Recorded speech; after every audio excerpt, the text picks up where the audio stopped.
welcome to Sophie & Co. I'm Sophie Shepard-Knotson. Unmanned aerial vehicles, better known as drones, are in high demand and a multi-million-dollar industry. They're praised for not risking pilots' lives, are a formidable weapon for any army, and a nightmare for the enemy.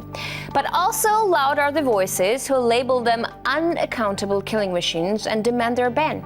Today, we talk about the drone controversy.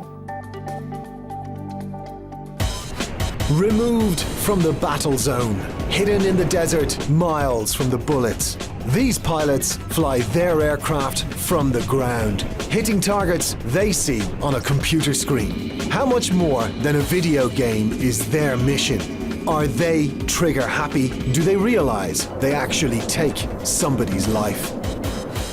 And our guest today is Lieutenant Colonel Bruce Black, a retired U.S. Air Force drone pilot. It's really great to have you in our studio today. Now, you're a retired drone operator and now a consultant.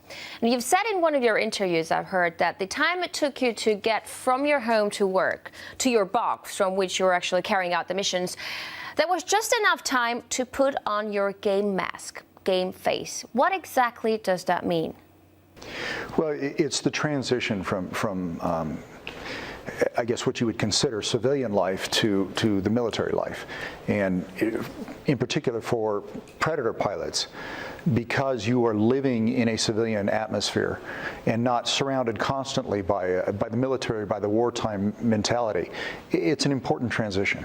Mm-hmm. But did you at any point experience some sort of cognitive dissonance? I mean, 1 minute you're living a normal life, the next you're killing the enemy, and probably civilians as well, via a screen of a battlefield? If there was any of that, it was going back the other way. It was being able to put it aside as you went back to civilian life. Mm-hmm. You know, one of the most vocal drone critics is Brandon Bryant, and you probably heard of him. He was on CNN not too long ago.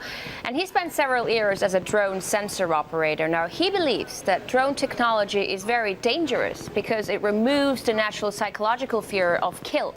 That's making the operator detached from what they're doing. Does this describe you in any way? I don't think so. As a matter of fact, I would say that it's just the opposite. Whenever a strike happens in the Predator community, Predator Reaper community, you are intimately involved in that. You are so much more involved in that particular action than, say, an F-15, F-18 driver that shows up, drops their weapon, and then flies off. You have been there watching the subject, watching the target for hours, maybe days on end, and when the action happens, you're the one who has eyes on to see what happens, and they use you to make sure that the battle damage that occurred is what was required. When you're away from a war zone and you don't actually experience the horrors of war, doesn't that numb the feeling of killing someone else? Because you're away from it, you don't actually experience, you don't see it. It's a blip on your screen. No, absolutely not. And what I would say, again, the Predator operator is so much more involved in what is going on than your average fast mover jet fighter pilot or your B-52, B-1, B-2 pilot, who will never even see their target. They will be dropping when they get to a particular point. A Predator pilot has been watching his target, knows them intimately, knows where they are, knows what's around them. I would say it affects the UAS community much more. Mm-hmm. But are you or your colleagues as drone operators, would you say, cut off from the controversy that the drone program causes in a wider sense? Well, if you were talking about the Predator itself, like I say, it's far more intimate than we have ever been in actioning targets from the air, except for maybe for an A-10, where you are right there. And actually flying the aircraft and working the aircraft, it's nothing like a video game. It's far removed from that. but that removal actually places me closer to what is going on the ground, what I'm doing to help the forces that I am helping. I am much closer to them. I can hear the actual battle going on. I can hear the stress in their voice. I know that they are relying on me. I'm much closer to it. I can see it in very good detail. As far as the actual implementation of the weapon system, that is obviously a political calculation made by our leadership, and their calculus is way beyond our level. So I just want to walk our viewers through the pros and cons for those who aren't aware. So the drones keep American soldiers safe while the enemy is killed, which is a great thing. I mean, who wouldn't agree with it? Killing the enemy without killing your own soldiers.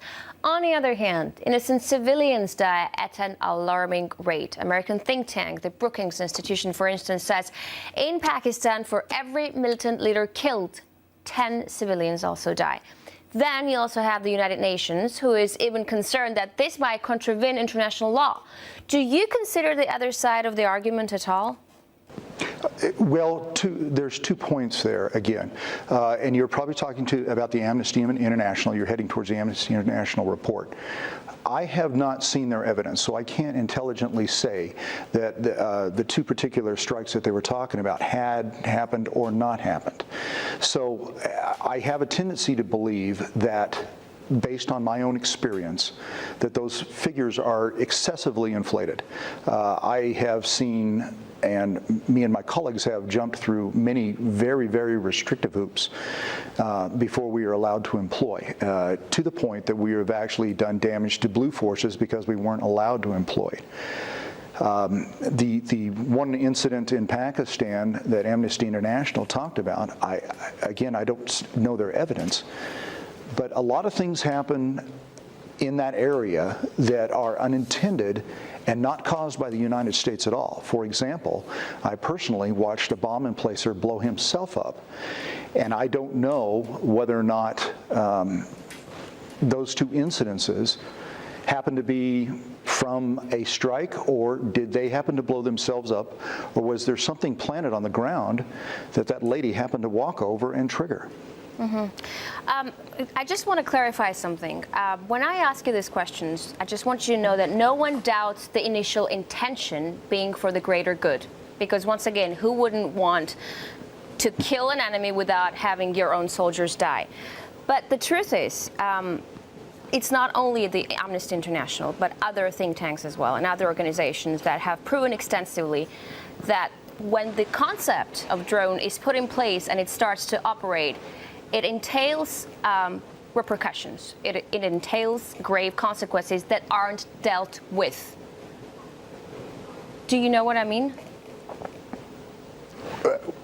Yes, you're talking about collateral damage. Yeah, I'm talking about collateral damage, and the fact that, for example, American government wouldn't talk about it. I mean, it only talks about the fact that drones are good. But it turns a blind eye on the fact that there is collateral damage, and it wouldn't give us the numbers of how much people are actually dying along with the terrorists. Well, and I don't know, I do not know what numbers have been listed officially by the government. I can't speak intelligently about that. I can tell you, though, as our leadership thinks, and in their calculus, they have to weigh into the fact that we do need to action this. We do need to use force. We do need to protect our forces. Within that calculus, there is the collateral damage aspect of it. How much can we accept in what particular phase of the conflict? As the leadership figures that out, they obviously want to minimize that as much as possible for the obvious reasons you're talking about here. It's bad. It's a horrible thing when somebody dies that doesn't need to. And they want to minimize that. If you are going to minimize that, this is the weapon to use. This is like a surgeon walking into an operating room with a scalpel as opposed to an axe. the chances of collateral damage happening from a UAV strike who's been overhead a target for, well, for example, Zarqawi, 600 hours. The Predators flew on Zarqawi for 600 hours before they actioned that target. The knowledge gained, the capability, the ability to wait, the ability to strike when the time was right is so much better with this weapon system than has ever been experienced in any other phase of warfare in any other time. Did you ever think or consider that maybe the leadership is turning a blind eye on collateral damage and not really getting too deep into the collateral damage problem because it's just so convenient the way it is? American soldiers aren't dying, and who really cares that others are? It's a clean war for America. Do you know what I mean? I think that's a mischaracterization of our mindset. None of the leadership that I have ever dealt with, none of the rules that I have operated under have ever placed collateral damage on who really cares, because blue forces are okay. We have always been very, very, very conscientious of the image that our community is portraying and what responsibility we have to the people that we are trying to protect and trying to save in that country. On a larger scale, Bruce, do you ever question America's policy on war on terror, for example? No. No, I do not. This is a question that I genuinely am curious about. Is there a regimental pride among drone operators? Would you want your child to serve as a drone operator, for example? I would be proud if she did, yes. All right, Bruce, we're going to take a short break, but when we come back, we'll talk more about drone missions and collateral damage they cause, as well as the future of unmanned warfare. Stay with us.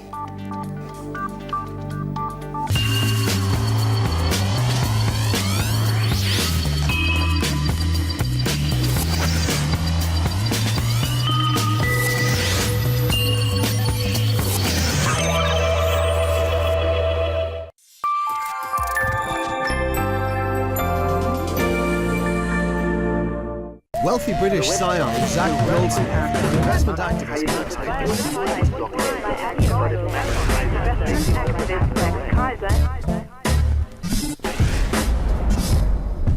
Markets, finance, scandal. Find out what's really happening to the global economy. For a no-holds-barred look at the global financial headlines, tune in to Kaiser Report on RT.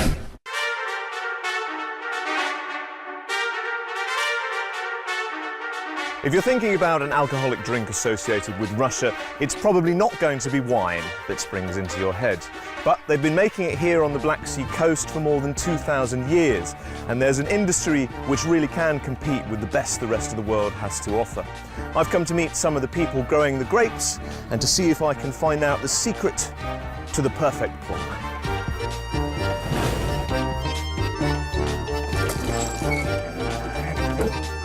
It's alive.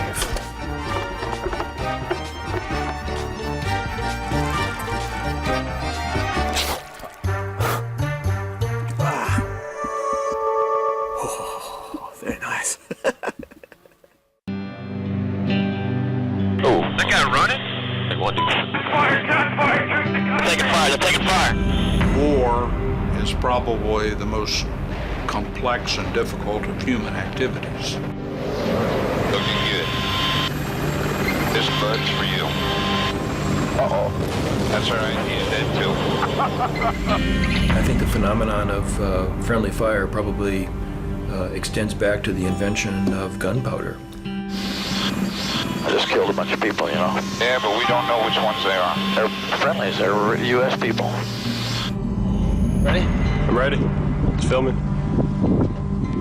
This son of a shoots my brother in the leg, not intentionally, because it was nighttime. It was 4 in the morning. Even the best commanders, even the best soldiers are going to make mistakes. This whole idea of brotherhood and honor and camaraderie in this sense, in this context, it has absolutely no place.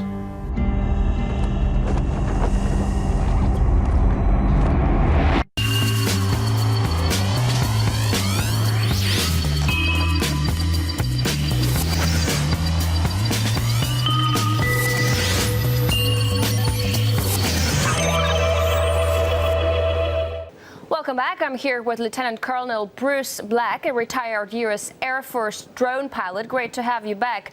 Now, I want to talk a little bit about the technical side of how that actually happens. Were there different types of missions, or did you always have to eliminate someone? No. And I hesitate. It makes me cringe when I hear that question. 99.9% of my time, I am trying to gather intelligence and trying to keep people from being killed. I saved far more people, orders of magnitude more than I ever had to fire, including Afghanistan's and Iraqis. And 99% of our time is spent trying to get intelligence. For example, right now in Afghanistan, the way I understand it, it is very, very difficult, and it was very difficult in Iraq as we left, to fire. You get no intelligence from a dead person. You get very little. But the so-called mission control boxes, they're usually placed out in a desert somewhere. Why are they so remote? Well, we put them where they need to be. For example, they were in downtown Las Vegas at one time. It's just where the connectivity was. Where we launch and control the aircraft from happens to be in country, because we need to be in very close proximity to the aircraft, and it's on an Air Force base there in country where we launch the aircraft. But you just mentioned Afghanistan and Iraq. Which other countries were on your mission list? Those are the two I can talk about. Sorry. So how hard do you have to study the characteristics of the targeted areas, or did you have to blindly rely on the intelligence provided? A little of both.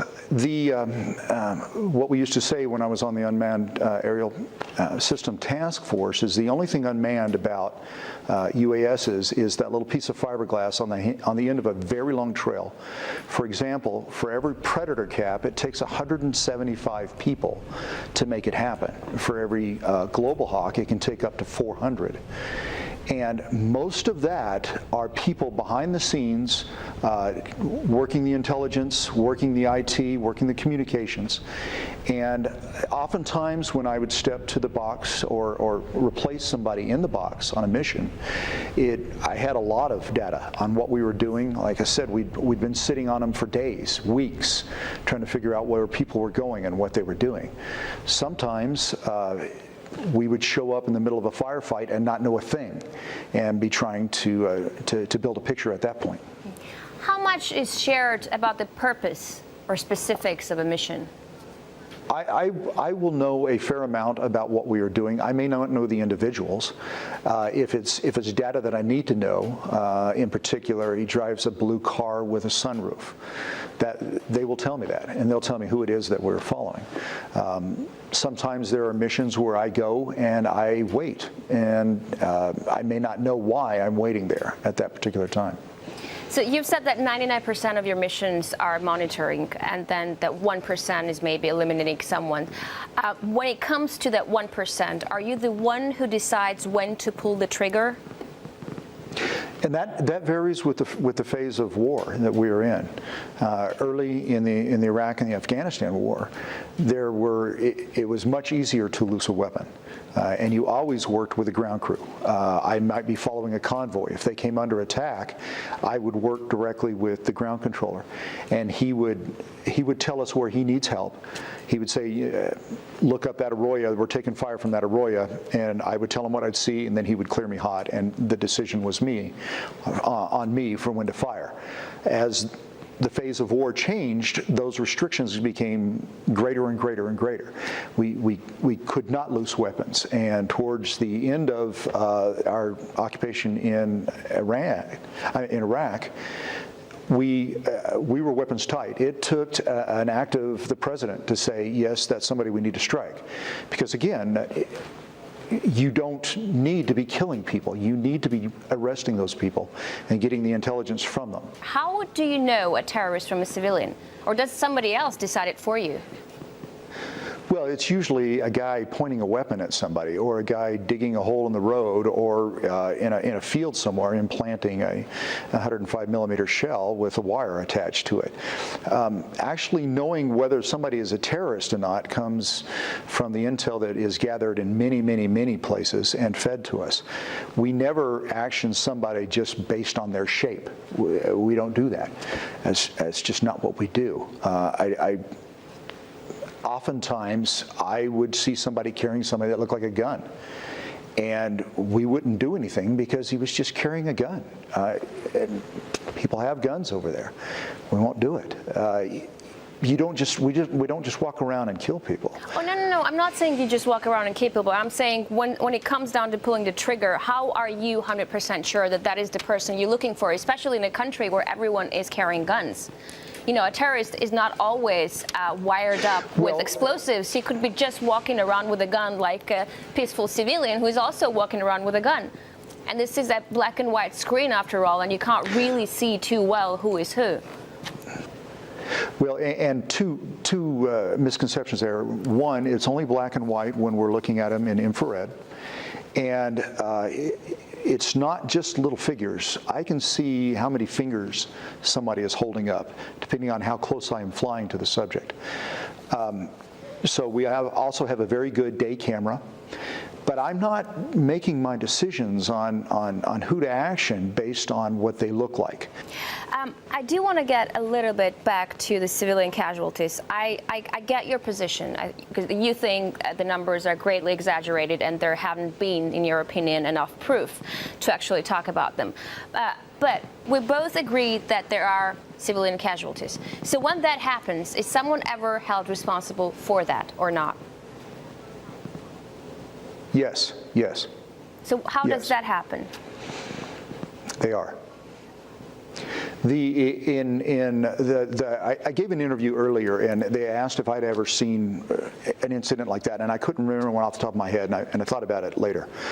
There was one particular incident that I recall, and I'm not going to go into details in it, but instantly, whenever they think something like that has happened, that we caused, everything is,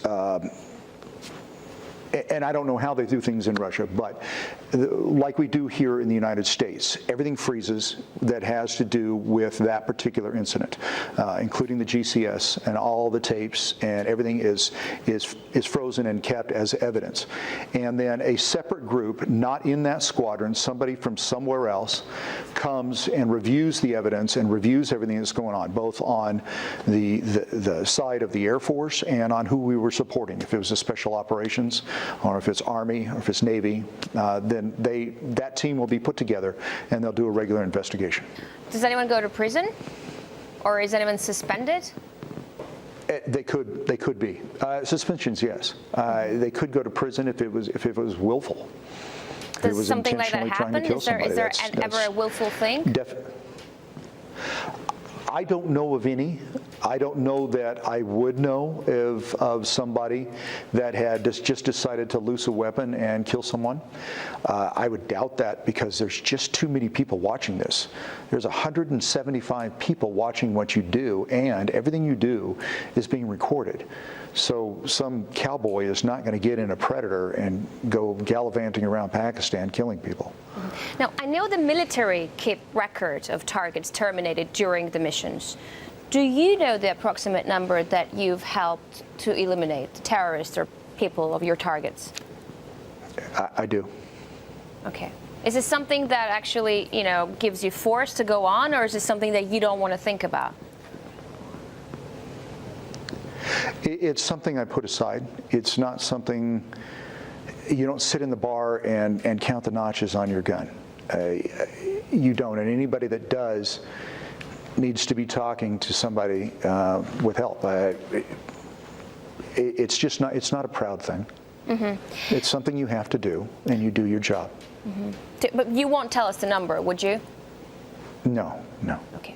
So the other thing with civilian casualties is that, for example, when people are living in Yemen, for example, or Pakistan, see these drones flying around, and they kill the terrorists, but along with the terrorists, they kill however many civilians they kill. then this really incites controversy and negative feelings towards the United States. Couldn't that actually be inciting terrorism even more? I don't know how it would get worse. The incitement is happening because of the stories that get told and the misconceptions that happen, and who controls the ground there, who can actually walk up to the huts and say, you see that airplane overhead? You see overhead, he's going to kill your children. That's what they're here for. They're here to kill your children. And their stories are wrong. And if terrorists are being incited, they're being incited out of falsehoods and lies. Did you ever stop to think that such a high-tech weapon as a drone, how could that be that it could still target someone precisely and yet kill someone that you weren't targeting? Accidents, proximity, loosing the weapon on someone who is hiding among civilians, which they do quite often. Remember, these are the people that send their children in to blow others up. These are not fighters like we are used to. They like using civilians as human shields. I personally have called off strikes because the bad guys were in and around civilians, and were using civilian buildings as a hiding place. Mm-hmm. Do you see future warfare being dominated by unmanned machines? Some are predicting, for example, that in the future drones will be able to carry out missions fully autonomously from people. Isn't that a bit scary? Like, wouldn't you be scared to wake up in a Terminator movie or something? Well, yes, if it ever gets to Terminator stage, I would. But I do not, it doesn't scare me that drones are doing that, because remember, every Predator cap took 175 people to do it. It is far more controlled now than sending one guy out, one airplane out. I got 175 eyes looking at what I'm doing, making sure I'm doing it right, making sure that I'm hitting the right target, calling the strike. The president personally can call up any Predator feed down in the office and say, yay or nay. It's much more controlled than it is sending one person out with a bomb with what he thinks is the right target. Mm-hmm. Bruce, thank you very much for this amazing interview, for this wonderful insight. Now, that's it for now, folks. My guest was Lieutenant Colonel Bruce Black, a retired drone pilot with the U.S. Air Force, and I will see you in the next edition of Sophie & Co.